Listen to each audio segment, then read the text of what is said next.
My next guest was someone our team had put on their vision board back in 2023.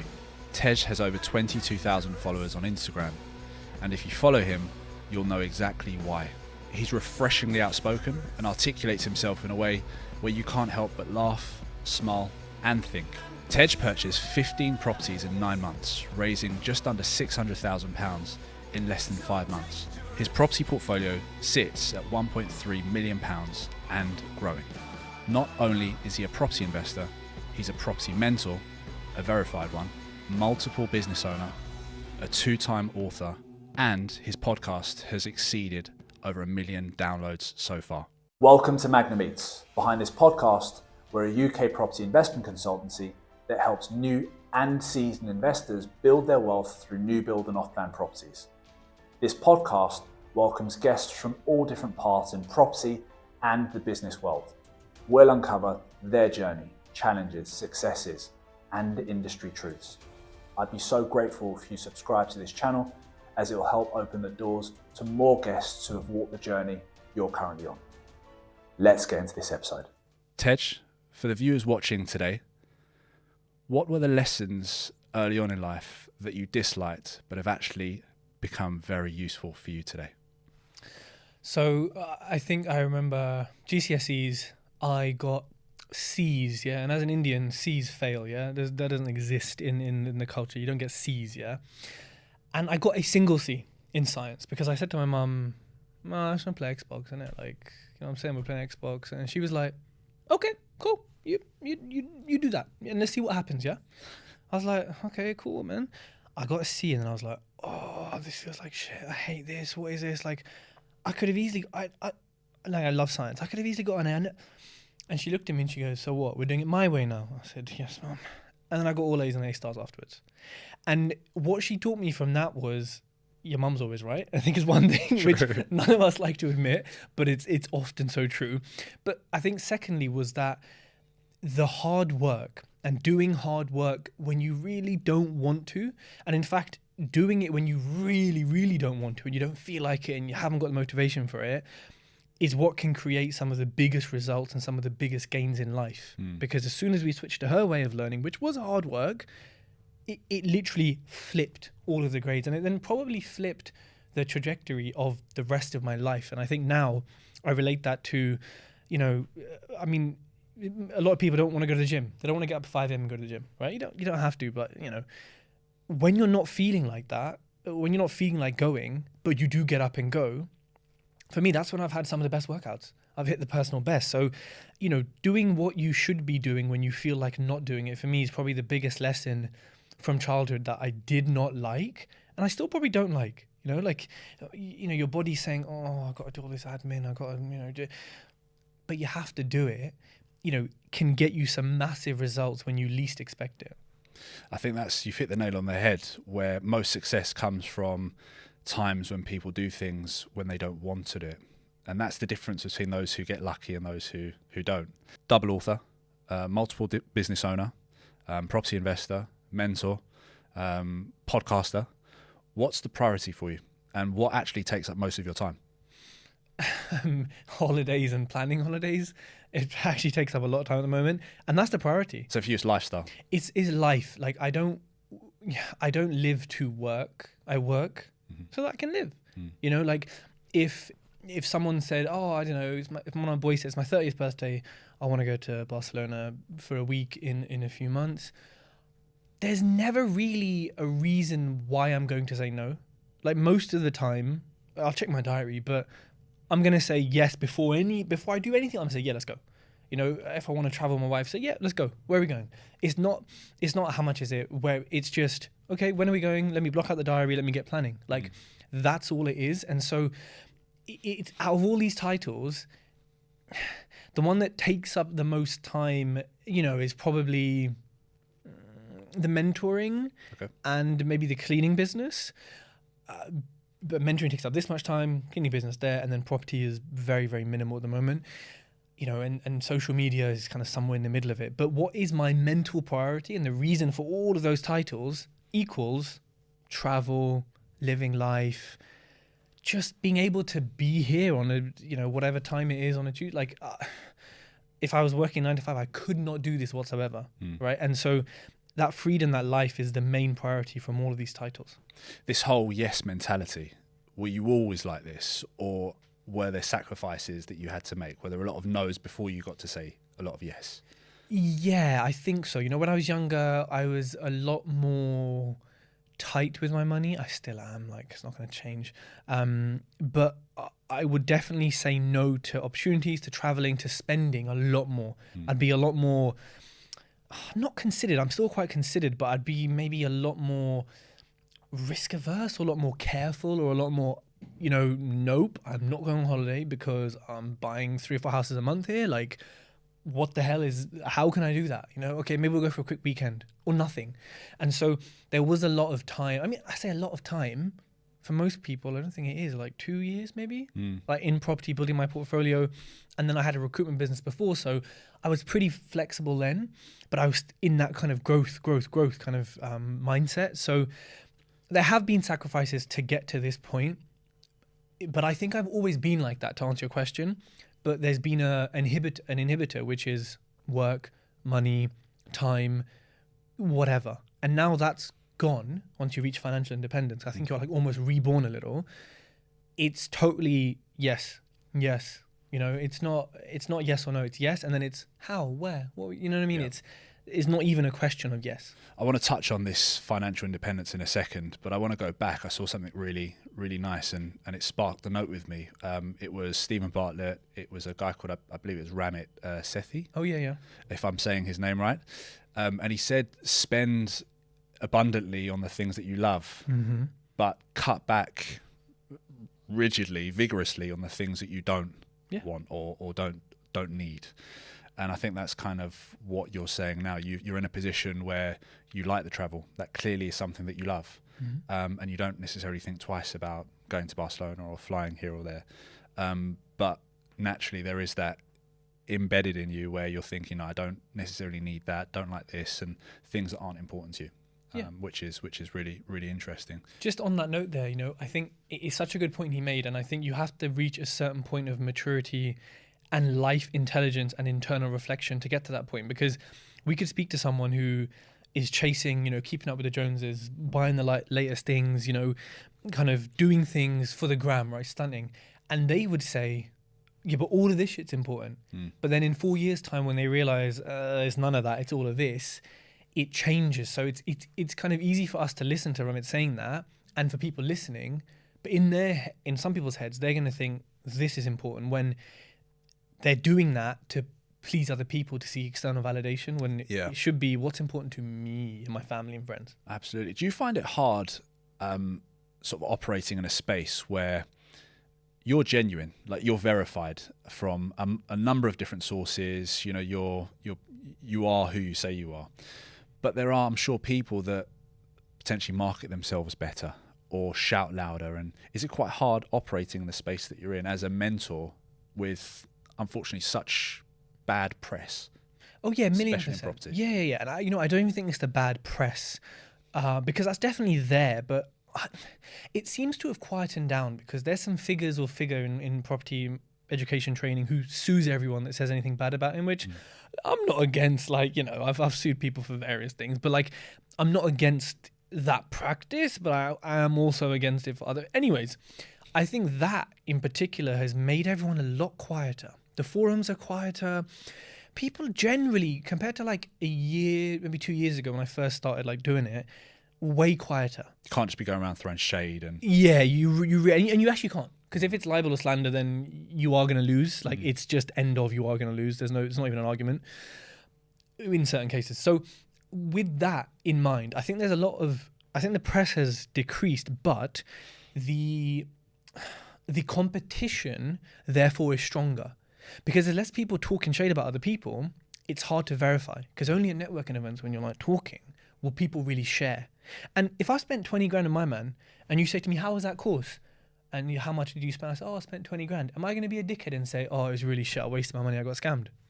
No, I'm going to say the golden nuggets. Well, all these guys say networking, I got golden nuggets from it. Yeah. You spent 20 grand for golden nuggets. I hope they are golden nuggets that you kind of shit you get in Dubai. Like, so it's very hard to actually verify people and hear about people because of that. And it is difficult to operate in, primarily because I could sell more courses and sell more mentorship. And I think I'm going to do an experiment on this. If I posted pictures in Ferraris and Lamborghinis in certain places, it's sitting in business class where I fly everywhere. I know if I emulated certain people's styles, I would sell more and I'd make more money tomorrow. I know I would, but it's not my brand. And I will show these things that I do, but because I love cars or because I'm reviewing. Like I flew business class with Virgin, haven't flown with them business before. I've got like a review video on it. So I'm not stunting. I'm actually saying, hey guys, if you're going to fly with them, here's the pros and cons. And so because of my honesty, it is very difficult to keep up with the people who are showing their wealth and spending it in obvious ways. At the same time, I see why they do that, because there's an ROI. And society's to blame because we're also dumb for believing that. And there's so many things at play, but I think it is hard to compete when you don't show certain things. You're right. It's the market that we're in. So there's always two sides. There's a side where people are, up to their eyeballs in debt to stunt, but then there are people that are doing the hard graft behind the scenes, but should be standing in front of a Ferrari, and why not? It's a marketing tool, right? It's what society, like you said, wants, and how the algorithms work and whatever. Absolutely, yeah. So I don't see anything wrong with that. And this financial independence topic, there are thousands of property investors in the market, but not all are successful. How did you structure your journey in a way that you became financially independent?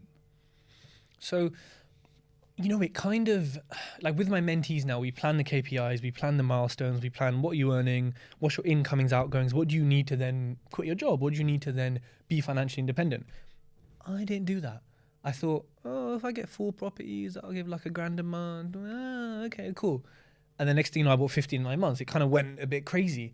And so the main way that I think I set it up was, because I was impatient, I still a little bit am, was buying so many in such a short period of time, which meant that when it was all clear and the mortgages were, once it was kind of fully certified portfolio, I knew at that sort of level of income from it, cool. I don't have to work again. I can live pretty comfortably with that, and it'd be okay. And so it was more a case of, as it happened, I was doing the maths and realized, okay, this sort of spurt of growth is enough for me to then do that. But the right way, and what I do with people, is to plan it out. Because it's quite tough to think, let's say you're earning 5K a month. Okay, you're going to need, 12 buy-to-lets, for example, to get to that. But I have 0 and then I need 12, to get from, it's huge. Yeah. And so by saying, let's get 2, which gives you 500, let's get through, those milestones are what you need, because you can celebrate each one. Because how hard is it to go to 12 and then celebrate and then delay your gratification? No, let's do it step by step and get there. That's what you should be doing. So structure sounds like it's really important to you, your mentees, because otherwise you're kind of just sort of drifting, aren't you? You're just floating around, you're hoping for the best. And I think in this market, you can't hope for the best. You've got to have some sort of blueprint. Yeah, of course. There's real money on the line. You raised just under £600,000 in less than 5 months. I don't want to ask you how you did that, but what I do want to find out, and I'm sure the viewers want to find out as well, is what stepping stones did you put in place to enable you to do that? Yeah, good question. So to date, I think it's now just under $1 million I've raised for property and business acquisition. Businesses was so cheap, it wasn't much from that. The main thing I put in place, and you know what, this didn't happen by planning, this happened by me doing it anyway and then realizing, this works, was building a brand. That is the single most important stepping stone, which consists of hundreds of other little things in verticals and bits. That was the biggest thing I did, which allowed me to raise that money, because without that, people wouldn't know who I am. They wouldn't trust me. They wouldn't be able to verify me, like you said. They wouldn't be able to see, he's bought a house, he's done a refurb, and he's got the end value he said, or he hasn't, and he's honest about it. They wouldn't have been able to emotionally connect with me. And also the podcast is part of this personal brand. So, and I say this to everyone, and people don't want to do it because it's effort. They don't want to be in front of a camera. They're all excuses, all just bullshit. The social media and the brand and the podcast is the single source of all the money I've raised. And actually, probably about 6 properties that I purchased out of those 15 were not from social media, but social media played a role in securing them, in finding them, in proving my worth as such before I had real worth in that kind of game. And so it's building a brand. I've said this for 3 or 4 years. You're doing it with the podcast. It's building a brand. That's it. That's what you put it down to. And that brand is a concoction of your books, your podcast, Yep. your social media, your networking. It's all interlinked, right? Being on this podcast, Yeah. the videos, anywhere you see me, physical or digital, is brand, is reputation. We were just talking off air, Tej, about you just carried out an MOT, a health check, and I was watching something on Eddie Hearn, one of the best, the most well-known boxing promoters in the country, and he was matching the idea of fitness and business. Not that necessarily going to the gym is going to solve all your problems, but it's the resilience that fitness builds in you that helps you in the business world. Would you agree? Absolutely. I think it's a lot easier to build resilience in a fitness frame because business is so complex. There's so many moving parts. There's so many uncertainties. Whereas when you're in the gym lifting a weight, there isn't really an uncertainty. There is, okay, how many reps could I do? But you go for a while, you figure it out, you set the weight, you set your target reps, you achieve, you go to failure, there's a lot more certainty. And I kind of think that, yes, you do build resilience from fitness for business, but I don't think it's a guarantee. So if you are the fittest person in the world, you go in the gym every single time you hit personal, but like you are an absolute beast, you can still be an absolute shit show in business because that resilience doesn't always transfer. And because I think it's a lot easier in the gym. Now, I'm not doing CrossFit and all this crazy hipster vegan shit that people do, which I appreciate, is a different level of resilience. But I don't think it can be equally compared.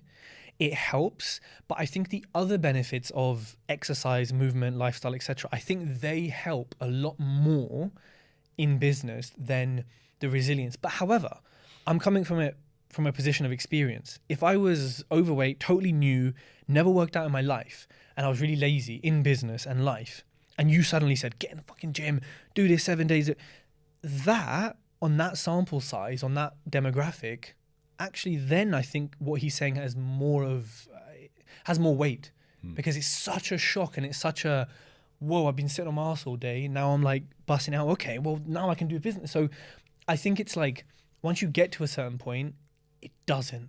But everything below that point, it would absolutely change people's mindsets. Yeah. Because it leads me on to the topic of property. I think so often property gets labelled in a way that sometimes confuses new investors by the fact that property is business. It is a business. And you need to still have that level of resilience, and there will be setbacks. I think so often people go into property with a view that it's buy a property and it all just sort of falls into place thereafter.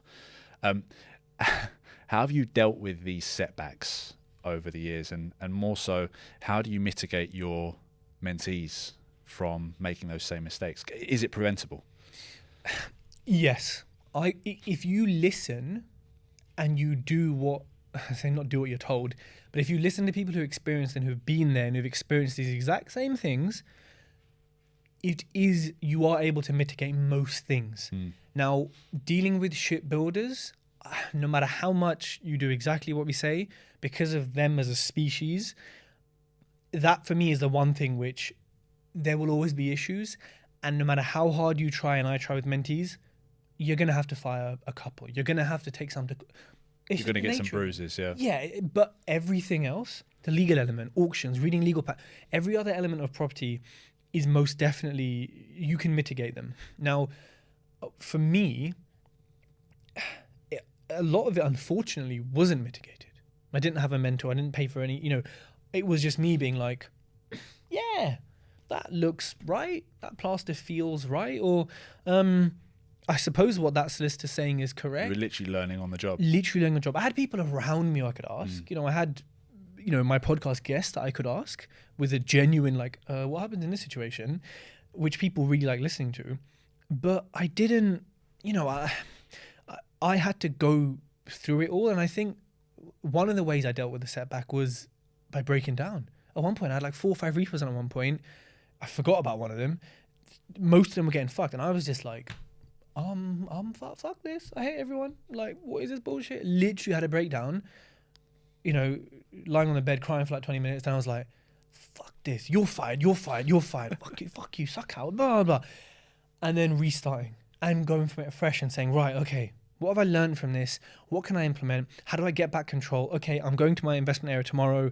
Like, we're going to sort shit out. I need to just see. So by having the breakdown, because by being burnt out, and people shouldn't get to that point. And so with my mentees, I notice signs of it. I've got one who is, in my opinion, growing very, very quickly. I said to him, you're going too quick. He messaged me the other day and he said to me, because he had to raise some money quite quickly for a project. And he said, I hate to ask this, but like, and he never does. He goes and does it himself. He's raised like 600 grand. He's bought like 15, he's going crazy. And he said, I hate to ask this, but could you help me raise the money? And I was in Portugal on holiday. And I felt like saying, fuck you. Right? And I've known him for like years, so I can say that, right? I literally said, no. I said, I told you not to grow this quickly. You got yourself in this fucking situation. Get yourself out of it. You're an adult. And I didn't reply. I just didn't even respond. And he goes, you're right. And he raised the money in like a few. So I was like, so sometimes, depending on the personality characteristics, I mitigate it by just being upfront and saying, I told you so. So now you want my help. So sometimes it's like, it's just the way you are with people. But apart from the right education, the right steps to kind of get to places, showing people the mistakes. I've got videos of like ceilings falling down and radiators not being plumbed in. By showing them that and saying, this is how much it cost me. Here's the result of this. That's how they learn. Fine. And there's got to be a point where you can show, but you've still got to get yourself off that couch and get yourself. Yeah, absolutely. Fine. Going back into the 15 properties and 9 months, Tej, what was the strategy that allowed you to do that? So it was buy, refurbish, refinance. So using investor funds as well. So it allowed me to buy a property, refurb it, refinance it, pull the money out, pay them back. Or say to them, hey, you want to go again?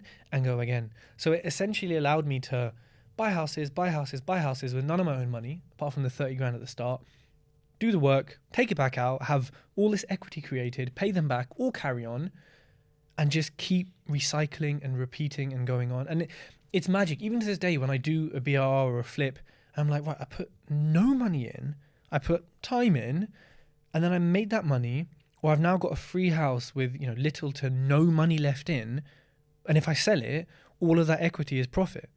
Like I look at my portfolio and say, if I sell this, like 300, 400 grand of pure profit that I never had and never left in, and it just was created by adding value to the property. So BRR and flips with investor funds is like, there's no magic bullet, there's no silver bullet, but it's the closest thing you can get to skipping the queue and not waiting 5 years to save up a deposit. Now, in most situations, yeah, you are going to have months, maybe years until you can do something like that.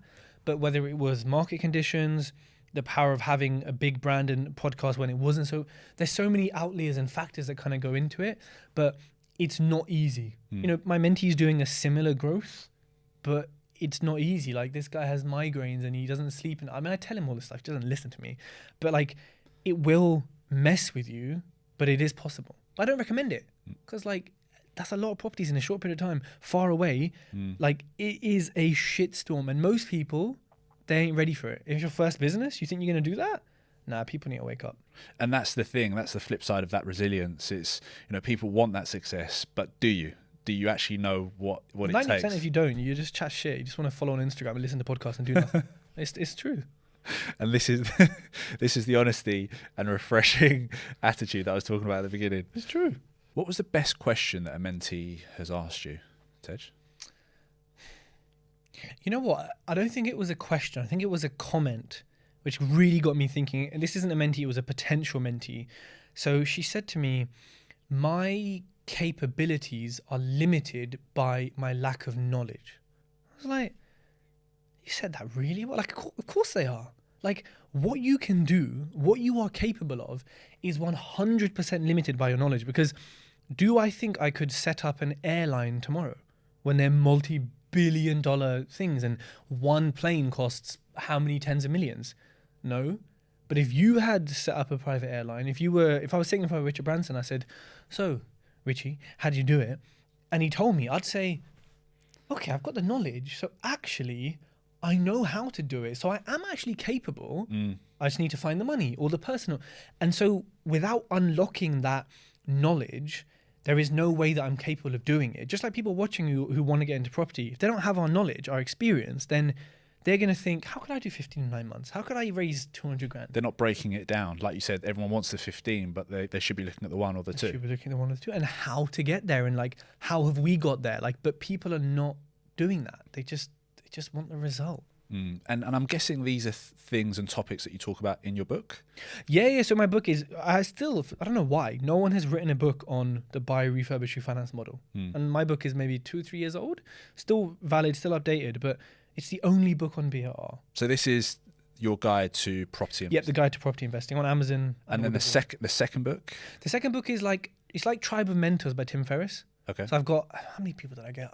30 or 40 people of the big dogs in property, all on social media, everything, to kind of answer a set of questions and kind of talk through their experience, their strategy. So if you're like, oh, I don't know what to do, I don't know which strategy, Behind the Bricks, because it's literally behind the bricks, right? What's happening is on Amazon as well. That one gives you, 40 to 50 different perspectives from people who are still actually around today on social media. So no one's kind of disappeared. Knowing what you talk about now, how do you cut through the noise of people that don't know what they're talking about? So it is very, very difficult. My sort of initial reaction is to say, go on Companies House and check. But Companies House could be a year and a half out of date, depending on when the accounts are done.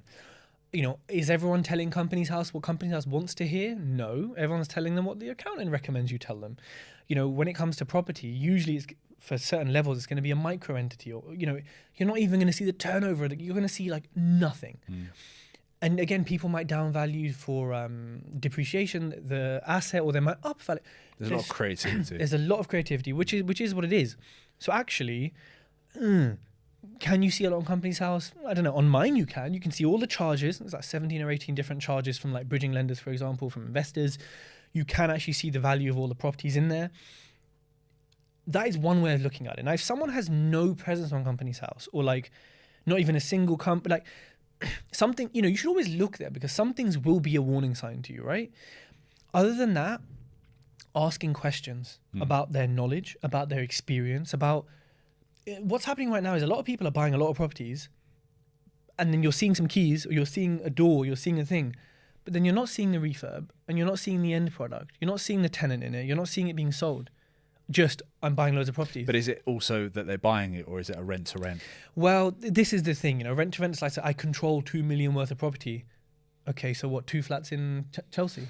Like, or like a couple of, like, who cares the value of what you control, because it's about the rental income, not. That's right. So there's a lot of like smoke and mirrors. And so it is very, very hard to verify. And I wish I had better advice, but asking questions is probably the most important thing you can do, because you'll be surprised how many people give money without contracts, without questions. And I say, oh, did you ask this? And they say, no, I didn't think I could ask. I said, what do you mean you didn't think you could ask? Like when people say, I saw someone the other day saying, oh, I'm earning X amount of money a month. And it was a ludicrous amount. And it's like, you're not. Your turnover could be that from your education business, which is fine, but that's very different. So I think questioning what people are saying, looking at people's brands and saying, okay, you bought 10 houses. Well, okay, where are they now? They were 6 months ago. What's happening? What do your investors say about you? The kind of content you're putting out there. You have to use a lot of common sense, which isn't very common, and you have to dig deeper and ask questions. But it is hard. But yeah, it's tough. It is tough. I think we had your broker on the podcast, where's Shaz? Incredible person. So yeah, he talks very highly of you, and that in itself is a verification, I suppose. You've heard it from the horse's mouth. And he's done all my deals, like in right. terms of the finance, so he can talk to them. Yeah. Were there certain things are there certain things that you now do from a reaction point of view, from an attitude point of view, that you didn't do and you've actually called yourself out for doing because you now are financially free? When you become financially free, financially independent, you're reborn. And I think if you're a creative person, it's even stronger, because needing to make money, needing to think about the mortgage, the bills, this, that, and the other, is long. Like, and with the cost of living crisis, everyone struggles with this and has to think about this. And it only gets worse with inflation and wages not matching it. And so once it happens and you know everything's covered, what are you worrying about? You're worrying about other, life, relation, other stuff that's arguably more important than having to pay for this shit. And so if you're creative, it's even more, because you're not bogged down by, oh, is this piece of work going to make money to pay that off? Or should I do? No, you're just like, I'm designing stuff. I'm building stuff. I'm creating content.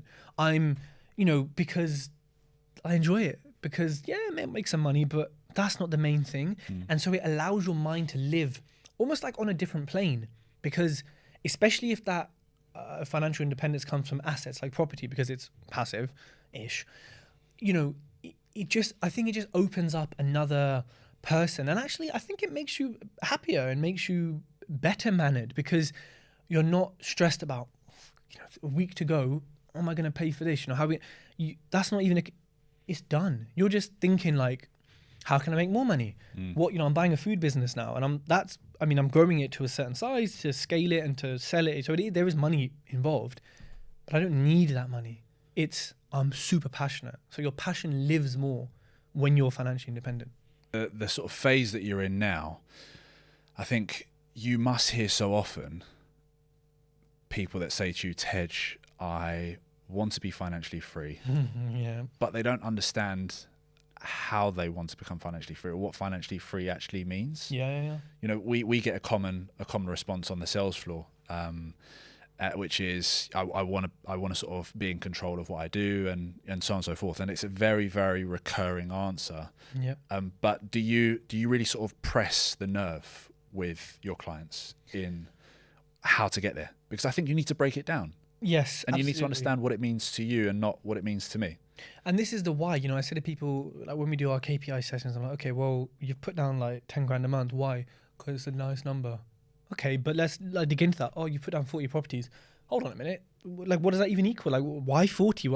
What's going? So understanding the why behind all of these things is so important. So we've kind of covered the how and how I break it down with them. But I need to understand why. I need to understand, like, what does your life look like in 3 years?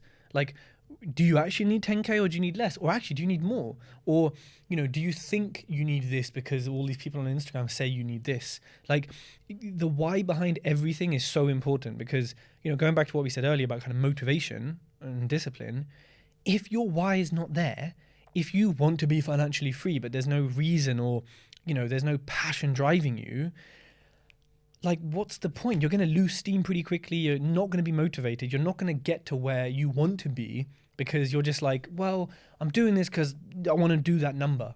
Like, these shallow, some people say, oh, I've got to prove the world wrong. And that stuff does propel you like 100%, but it's rocket fuel. And a rocket goes to space and it runs out of fuel. True, very true. I like right? That. And so that's fine. Like, it'll get you so far, but after that, you need something deeper. You need something more meaningful. So use that anger, use that passion, but it will only get you so far. And for you, you're in a situation where you can only start to invest it, or you can only invest in one element of what you've done so far, whether it be the books, investing all your time in the podcast, the businesses, or the property. What would you solely focus on if you just had to choose one? Businesses. Buying businesses and running them. It is just so much more fun and interesting than property. I still buy property. I might have an offer accepted right now on an auction flip or an auction underwrite. I'm getting back into it. I took some time off just to like chill, whatever. But I think it will be businesses. The diversity in it is great. My cleaning business has so much diversity in it. I should be hopefully buying another cleaning business to kind of bolt onto it as well. The food business is going to be exciting. In fact, it's just so much more exciting than property. Fine. But it should be. I think there's a misconception in some cases. We'll tell clients all the time that property should be quite boring. if you're doing it properly, it should just be ticking over in the background. It's not supposed to, unless you're dealing with, I want to say developments, but even developments, it comes with a different level of risk. It should be something that you can put your head on that pillow at night and just know that it's ticking over behind the scenes. So fine. That's what we do it for. Well, look, for those who want to follow your journey, TejTalks is your Instagram, where we're going to put the links to your books in the description below. And then also for those who want to find out more about the mentorship, Tej, how do they get in contact with you? So we'll put a link again in the show notes for people. Just click on the link. It has all the information, everything that's included, all the information about me on that page. Click on it, have a read. If you're interested, hit the apply button at the bottom. But listen, bring your money, because it's not cheap to get help and to do things the right way. All right. So when you look at the ROI of what you pay versus what you get out of it, it will make sense to you. Amazing. Tej, thank you so much. Thanks for having me.